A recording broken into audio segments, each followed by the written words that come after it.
Las pérdidas totales por evasión y elusión fiscal dentro de la Unión Europea ascienden a más de €1 billón al año. Los afectados son los consumidores, los contribuyentes y los ciudadanos y trabajadores. Ricos y empresarios que depositan su dinero en paraísos fiscales. Si solo dispusiéramos de un 10% de ese importe, la economía europea estaría mucho mejor. Los gobiernos no hacen lo suficiente. Es una suma gigantesca. Cabe preguntarse lo que se podría hacer con ella en materia de educación e infraestructura. Eso no puede continuar así. Todos tienen que aportar a la financiación de los presupuestos públicos, no como algunos que mueven el dinero de un lado a otro eludiendo los impuestos. Y hay un sector de empresas de asesoría que gana miles de millones encontrando agujeros fiscales. Son extremadamente poderosos. Las personas que trabajan con o para ellos, que les posibilitan pagar menos impuestos o no pagarlos, tienen mucho poder. Los inspectores de Hacienda apenas pueden evitar la elusión fiscal.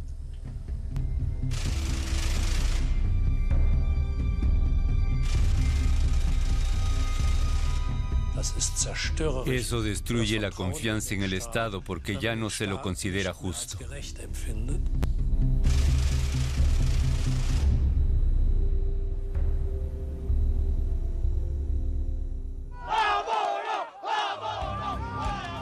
En los países en crisis, la gente reclama trabajo y se manifiesta en las calles. El contribuyente de a pie tiene que subvencionar estados en bancarrota y bancos al borde de la quiebra. Al mismo tiempo, los consorcios desvían miles de millones hacia los paraísos fiscales. Anualmente a Europa se le escapa así €1 billón,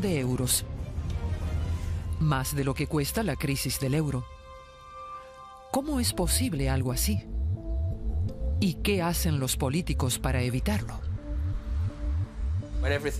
Cuando todavía iba todo bien y los países no pasaban apuros, nadie se fijaba en eso. El problema se hizo visible con la crisis. Las graves dificultades que tienen países en crisis como Grecia, Italia y España se deben en parte al escape de impuestos.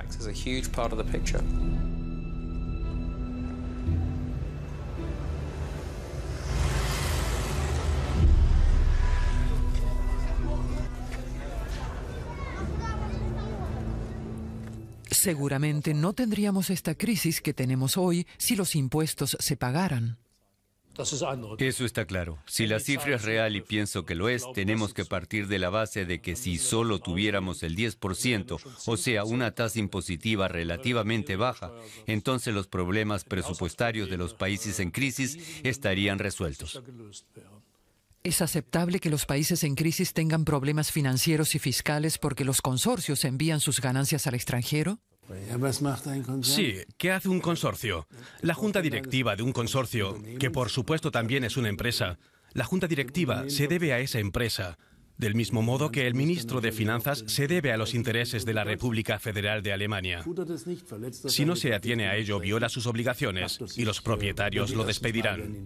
Incluso podría incurrir en el delito de gestión desleal. Desde los países en crisis, el dinero fluye hacia donde ya hay sumas enormes. Por ejemplo, a Suiza, la patria de adopción del escritor y periodista Nicholas Jackson, que analiza desde hace años los cauces de la evasión fiscal. El tema no le deja reposo. Encuentra empresas buzón o ficticias no solo en Suiza, sino incluso en países de la Unión Europea como Irlanda, los Países Bajos, Luxemburgo, Bélgica y Chipre. Atraen billones de euros y posibilitan ahorrar impuestos o desviar ganancias hacia otros paraísos fiscales en el otro extremo del mundo, y a menudo de forma legal. Los paraísos fiscales europeos son el mayor escándalo que me he encontrado jamás. Naciones como Países Bajos, Irlanda o Luxemburgo se aprovechan descaradamente de los contribuyentes de Europa y del resto del mundo. Y estando en el corazón de la Unión Europea se salen con la suya. Aquí debe ocurrir algo. Europa tiene que aceptar que se le cuestione por qué lo permite y por qué no acaba con eso de una vez por todas. Paraísos fiscales bajo el manto de la Unión Europea cuando el dinero se necesita urgentemente en los países en crisis. ¿Cómo puede ser eso? El problema es que aquellos estados que se benefician de los vacíos fiscales no quieren renunciar a sus privilegios. Cada día oímos en las comisiones competentes a representantes de los gobiernos asegurando que no se puede conseguir. Y aunque lo digan con elocuencia, el mensaje es el mismo: no cedemos competencias. Y como cada país hace lo que quiere, bajo la mirada de los políticos se desarrollan gigantescos agujeros negros, donde desaparecen sobre todo los impuestos de las empresas. Quien más aprovecha estos vacíos son los grandes consorcios que actúan de forma global. Crean empresas subsidiarias en paraísos fiscales y desvían hacia allá sus beneficios. Por ejemplo, los consorcios mundiales Microsoft, Google o Apple. En vez de pagar la tasa estadounidense para empresas de cerca de un 35%, en el 2010 Microsoft pagó solo un 11% sobre ganancias fuera de Estados Unidos. Google pagó un 3%. Y Apple solo un 1% de impuestos. Casi nada, se ahorraron miles de millones. Una empresa que utiliza sus beneficios de forma productiva no debe ser lastrada con impuestos. Pero si las empresas desvían sus beneficios al extranjero y no pagan impuestos, eso es absurdo. ¿A dónde va el dinero de la elusión fiscal? El dinero oculto a Hacienda se utilizó para fortalecer los sueldos de la cúpula, para derramar dividendos y para incrementar el valor de la empresa en la bolsa. Los consorcios practican la elusión fiscal redistribuyendo de abajo hacia arriba. Los beneficiarios son los inversores y los directivos de los consorcios, y quien paga la factura son los consumidores, los contribuyentes y los ciudadanos y trabajadores. Pero, ¿cómo lo hacen los consorcios? Véase las licencias. Consorcios como Starbucks, IKEA o Apple poseen empresas filiales, por ejemplo, en Países Bajos, y les ceden los derechos del nombre de marca propio. Por cada café, estantería o iPod vendido en Alemania bajo ese nombre, deben abonarse tasas a la filial neerlandesa. El resultado es que en Alemania bajan los beneficios y hay que pagar menos impuestos o ninguno.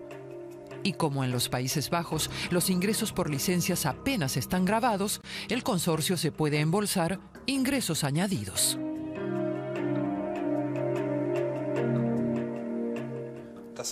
Es una manera de robar. Si uno obtiene beneficios aquí con sus clientes de aquí, pues entonces debería pagar impuestos aquí. Y algo parecido a las licencias ocurre con los intereses. Un consorcio de Alemania crea subsidiarias en Países Bajos o Irlanda. Entonces toma dinero prestado de estas filiales y por este capital paga intereses a sus propias filiales en los paraísos fiscales. Eso reduce los beneficios aquí y por lo tanto el volumen impositivo. Así, un dinero que debería recibir el Estado va a las cajas del consorcio.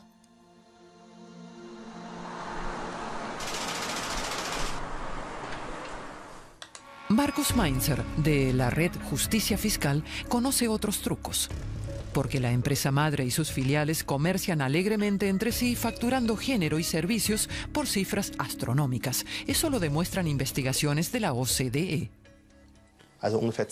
Anualmente se facturan unos 10 billones de dólares dentro del consorcio. Eso ofrece un amplio margen de fraude. Un ejemplo. Un consorcio madre en Alemania le paga a su empresa filial 1.000 euros por un bolígrafo o un cubo plástico. Cubo, un precio exagerado. Con estos trucos de cálculo, los beneficios van a parar al paraíso fiscal y el consorcio ahorra mucho dinero. La mayor parte del comercio mundial, de la venta de bienes a nivel mundial, se realiza entre las partes de un consorcio y no entre el consorcio y el consumidor. ¿Dentro del mismo consorcio? Sí, dentro del mismo consorcio, así es. Las empresas ahorran impuestos para administrarse mejor y utilizan todo el margen que permiten las leyes fiscales. Y como las empresas actúan en un mundo globalizado, pueden jugar con los estados, sobre todo si entre los países hay tanto desacuerdo como en la Unión Europea. Los estados europeos se bloquean mutuamente en materia fiscal porque no quieren perder sus privilegios. Mientras en Europa tengamos un mosaico de impuestos empresariales, siempre ocurrirá que los beneficios aterricen allá donde los impuestos son más bajos. Y aquí la política no cambia nada, incluso cuando se presta la oportunidad para ello. Por ejemplo, Irlanda, un oasis fiscal con una de las tasas empresariales más bajas de la UE. Casi todos los consorcios estadounidenses tienen aquí su sede europea. Durante largo tiempo, Irlanda practicó una política fiscal orientada a atraer inversores. Señalizaba que allí se les trataría, entre comillas, mejor que, por ejemplo, en Alemania, que se le otorgarían privilegios a determinadas estructuras jurídico-empresariales. Retrospectiva, finales de 2010. Los bancos irlandeses están al borde de la insolvencia. Cunde la alarma en la Unión Europea. Se negocia día y noche porque hacen falta créditos de emergencia. Y con urgencia. Hasta hoy se autorizan 45.000 millones de euros.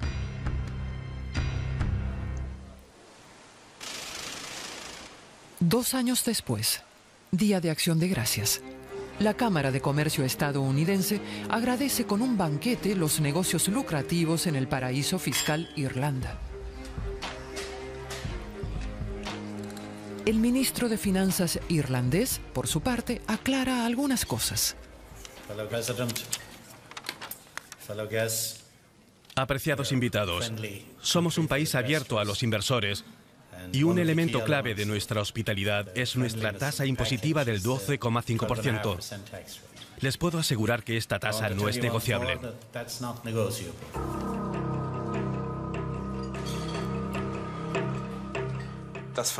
Aceptar dinero europeo de rescate para luego seguir con tasas impositivas muy bajas cuesta dinero a Europa. Es un concepto de solidaridad que no conduce a ninguna parte.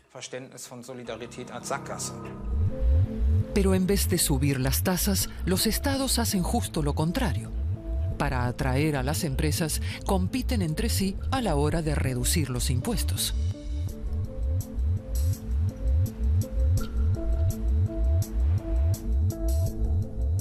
Entre el 2000 y el 2010, casi todos los estados europeos bajaron sus impuestos a las empresas. Italia de un 40 a un 31,4%, Alemania al 29,8%, Gran Bretaña al 28%, Portugal al 26,5%, Grecia al 24%, Polonia al 19% e Irlanda al 12,5%.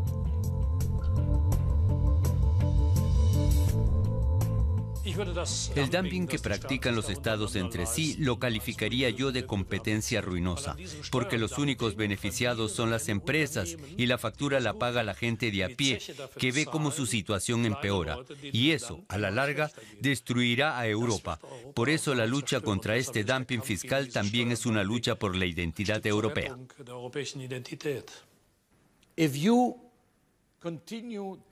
Si los países continúan con esta carrera por la tasa impositiva más baja,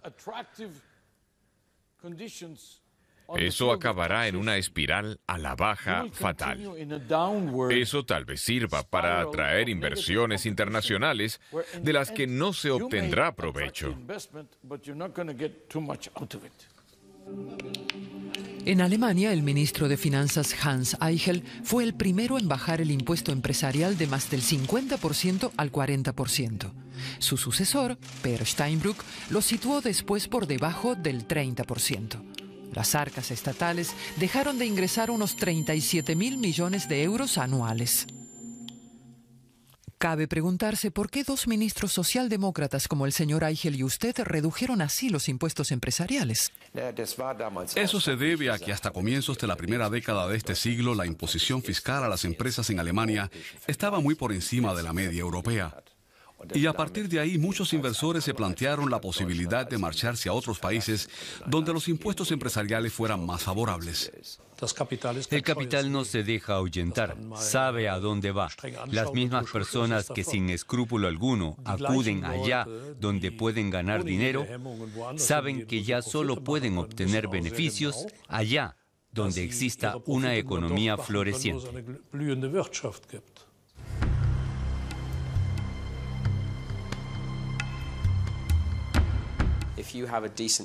Si tienes un impuesto empresarial adecuado, las empresas seguirán viniendo e invirtiendo. Y aún más si existe un gran mercado donde la gente compre sus productos. El temor de asustar a las empresas con impuestos demasiado elevados se exagera. Son historias de terror sin veracidad alguna. ¿Y los alemanes? También ellos actúan en un mundo globalizado y pagan sus impuestos en diferentes países con tasas impositivas diferentes. Pero, ¿cuánto pagan y dónde? ¿Y acaso también eluden impuestos? Loren Yaras lleva décadas investigando al respecto. Es un trabajo detectivesco porque cada vez hay más ocultación, sobre todo respecto a aquellos países en los que los consorcios ganan dinero. ¿Por qué es eso problemático? Es problemático porque uno no dispone de información sobre la aplicación de estrategias de elusión fiscal. Uno solo dispone de las cifras mundiales de los consorcios. Pero Yaras sí ha averiguado algunas cosas. Para nuestro reportaje ha calculado por primera vez los impuestos que realmente pagaron las grandes empresas alemanas entre 2010 y 2012. Y el resultado es sorprendente. Pese a la baja tasa de impuesto empresarial, algunos consorcios pagan menos de lo esperado. En vez del 29,5% habitual en Alemania, Siemens solo pagó mundialmente un 22%, BASF un 20%, el correo alemán un 19%, Volkswagen un 18% y E.ON un 15%. ¿Por qué? A menudo se argumenta que las cuotas impositivas son más bajas porque en los demás países industrializados los impuestos nominales también lo son. Pero eso no es verdad. Por ejemplo, en Estados Unidos y en Francia los impuestos son mucho más altos y en toda una serie de otros países se sitúan en torno a la tasa alemana del 30%. ¿A qué se debe entonces? Existe una fundada suposición de que estas tasas fiscales tan bajas son el resultado de la utilización sistemática de modelos de ahorro de impuestos. Las empresas lo niegan. Y a nuestras preguntas responde Siemens que las bajas tasas impositivas no están relacionadas con la elusión fiscal. Volkswagen escribe que no se practica ningún tipo de ficción para rebajar la presión fiscal. El correo alemán afirma que no mantiene sus filiales extranjeras por razones de optimización fiscal y E.ON subraya que cumple con todas las obligaciones fiscales.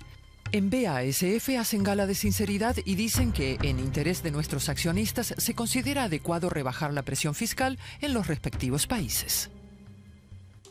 ¿Nada de elusión fiscal? Qué curioso, porque las 30 mayores sociedades anónimas alemanas tienen la mayoría de sus filiales en paraísos fiscales, sobre todo en Delaware, en Estados Unidos, en los Países Bajos, en Luxemburgo, en Suiza y en las Islas Caimán. Son un total de casi 2.500 empresas, y los consorcios que investigamos nosotros también se hallan bien representados en los paraísos fiscales.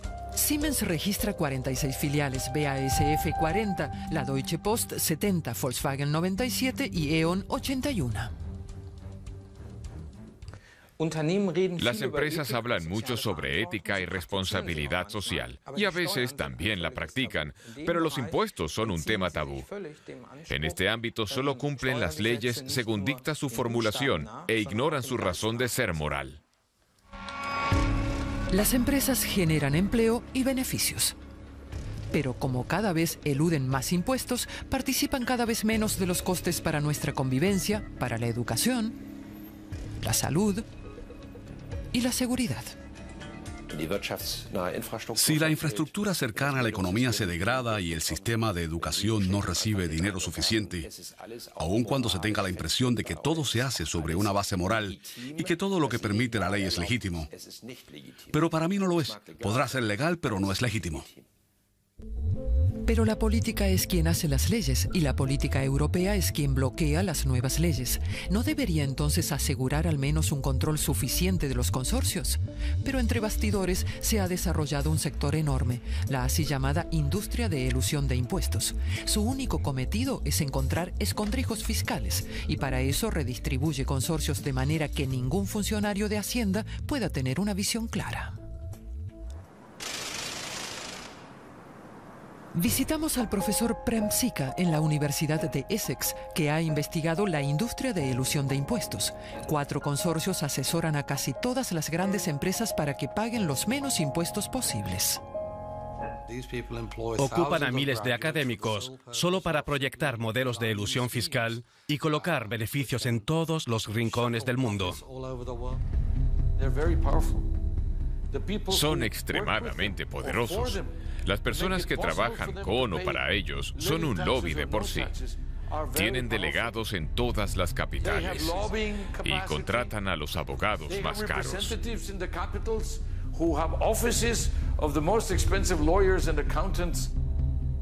Colaboradores de este sector han explicado a Prem Sikka cómo entretejen la contabilidad de los consorcios para pagar menos impuestos. Analizan las cuentas de una empresa y dicen: les podemos ayudar a incrementar sus beneficios en X millones de euros.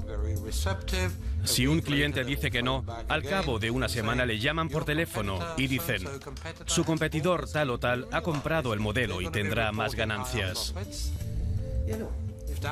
Y si eso no funciona, vuelven a llamar diciendo que es la última oportunidad, porque el gobierno quiere cerrar ese hueco fiscal.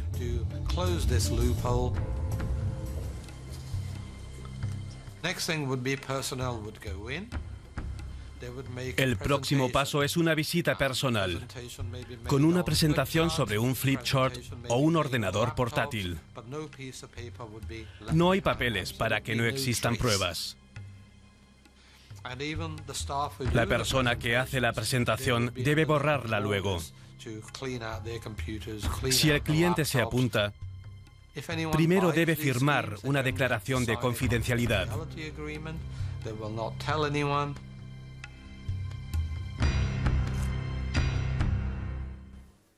Encontramos a alguien que durante años ha modificado empresas para ocultar beneficios y ahorrar impuestos. Ella asegura que los inspectores de Hacienda no pueden hacer nada porque los asesores fiscales operan a escala internacional y las competencias de los funcionarios acaban en la frontera. Los asesores están mejor pagados, tienen mayor cualificación y más proyección internacional. Una de las desventajas es que los inspectores alemanes no hablan con colegas extranjeros. La parte asesora, en cambio, sí conecta internacionalmente y tiene mayores posibilidades. En este juego de posibilidades, el sector público no tiene dinero suficiente para equipar a sus inspectores de manera parecida a como lo están los asesores.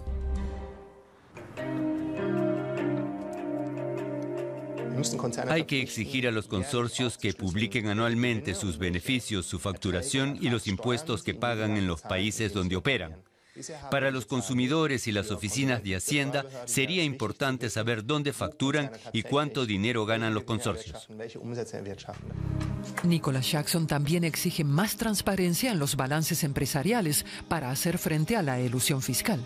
En 2012, la Unión Europea negoció una directiva así, pero finalmente solo fue para el sector de las materias primas, que en Alemania apenas tiene importancia. Para los sectores alemanes de importancia, la directiva no es de uso. Ahora hay que extender eso a todos los sectores. Pero hay mucha resistencia de algunos países y consorcios internacionales que no desean esta transparencia. Y estamos en plena batalla. Se trata de implicar a otros sectores como el bancario y el de las telecomunicaciones. En el encuentro del G20 en Moscú, la elusión fiscal figura a la cabeza de la agenda. Se anuncia un plan de acción. El ministro alemán de Finanzas, Wolfgang Schäuble, y el secretario general de la OCDE se manifiestan firmemente contra la elusión fiscal y a favor de más transparencia. Creo que parte de la clase media y también el contribuyente normal empiezan a ponerse furiosos. ¿Cómo, por ejemplo, quiere usted controlar a los grandes consorcios alemanes? Eso no es ilegal, sino legal.